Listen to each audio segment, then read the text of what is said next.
Coba bayangin deh, ada sebuah tempat di mana negara tiba-tiba lenyap. Tapi masyarakatnya nggak runtuh. Malah di tengah perang, lahir sebuah tatanan sosial yang baru, yang dibangun dari bawah oleh warganya sendiri. Ini kedengarannya kayak fiksi ya, tapi ini nyata. Ini adalah Rojava. Biasanya apa yang kebayang? Kekacauan kan? Anarki di mana-mana, semua orang berebut kekuasaan.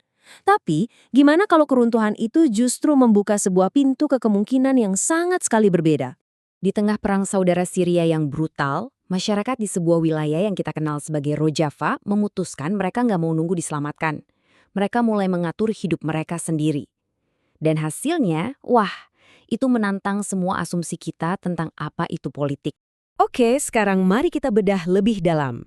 Eksperimen ini tuh nggak terjadi gitu aja secara kebetulan. Semuanya dipandu oleh sebuah visi politik yang sangat spesifik yang bisa dibilang membalikkan logika revolusi pada umumnya. Lihat deh perbedaannya, jauh banget kan? Kebanyakan revolusi dalam sejarah itu tujuannya cuma satu, merebut kekuasaan negara. Tapi di Rojava, pertanyaannya beda.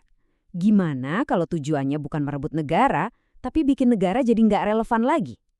Jadi kekuasaan nggak dipusatkan di satu titik, tapi disebar ke setiap komunitas.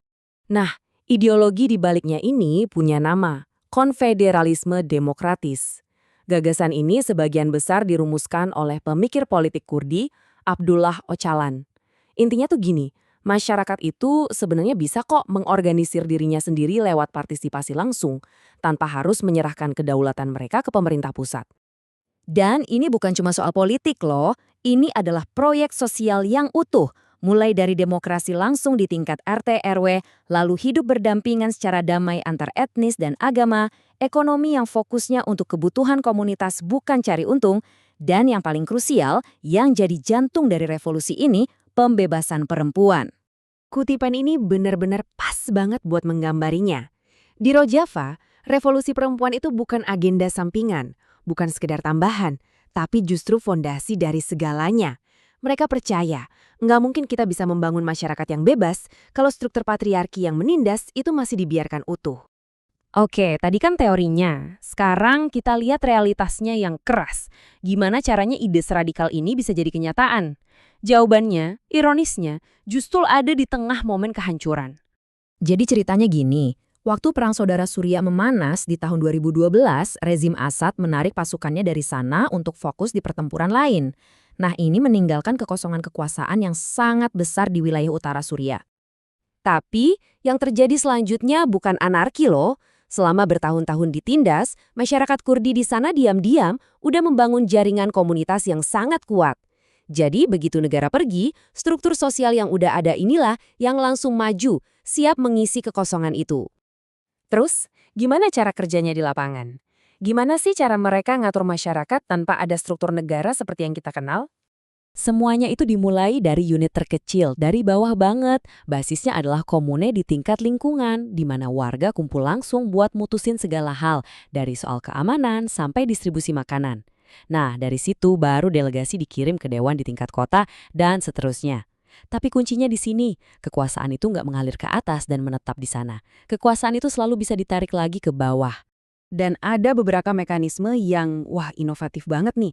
Ada sistem ketua bersama, jadi setiap posisi pimpinan harus diisi satu pria dan satu wanita. Delegasi juga bukan politisi profesional, mereka cuma pembawa pesan dari komunitasnya dan bisa dipecat kapan aja. Ekonominya dibangun di atas koperasi biar kekayaan nggak numpuk di segelintir orang. Jadi, politik bukan lagi sesuatu yang kita tonton di TV, tapi sesuatu yang kita kerjakan setiap hari. Nah, ini membawa kita ke sebuah konsep yang sangat unik, namanya genealogi. Ini bukan sekedar studi gender biasa. Ini adalah sebuah upaya untuk menulis ulang ilmu pengetahuan dan cara kita memandang hidup itu sendiri dari sudut pandang perempuan. Menantang asumsi lama bahwa pengalaman laki-laki adalah standar universal. Tentu saja, sebuah eksperimen seradikal ini pasti bakal diuji kan? Dan buat Rojava, ujiannya tuh bukan main-main. Ujiannya adalah soal hidup dan mati. Momennya tiba di tahun 2014. ISIS yang waktu itu lagi di puncak kekuatannya mengepung kota Kobani. Saat itu, seluruh dunia memprediksi kota ini bakal jatuh hanya dalam hitungan hari. Pertempuran ini lebih dari sekedar pertempuran militer. Ini adalah benturan antara dua visi dunia yang bertolak belakang 180 derajat. Di satu sisi ada visi ISIS tentang kekhalifahan yang totaliter dan homogen. Di sisi lain, ada visi Rojava tentang pluralisme dan demokrasi dari bawah. Dan disinilah letak keajaibannya. Pertahanan Kobani bisa berhasil karena seluruh masyarakatnya ikut turun tangan. Jaringan komune, koperasi, dan dewan-dewan yang sering dianggap idealis itu justru terbukti jadi infrastruktur yang sangat praktis dan tangguh untuk bertahan di tengah krisis. Keberhasilan mereka mempertahankan Kobani melawan segala rintangan itu menjadi simbol yang luar biasa kuat. Ini membuktikan kepada dunia, dan yang lebih penting, kepada rakyat mereka sendiri, bahwa model alternatif ini bukan cuma mimpi, tapi benar-benar bisa bertahan hidup. Lantas apa sih pelajaran yang bisa kita petik dari semua ini? Apa artinya eksperimen Rojava bagi kita semua yang hidup di belahan dunia lain? Penting banget buat kita pahami ya, Rojava itu bukan sorga di bumi. Jauh dari itu, mereka menghadapi tantangan yang luar biasa besar, tekanan militer dari negara tetangga, embargo ekonomi, dan masalah-masalah internal. Tapi bukan itu intinya. Rojava adalah sebuah proses, sebuah pertanyaan hidup yang terus berjalan dan menantang apa yang kita anggap mungkin. Dan ini mungkin pelajaran terbesarnya.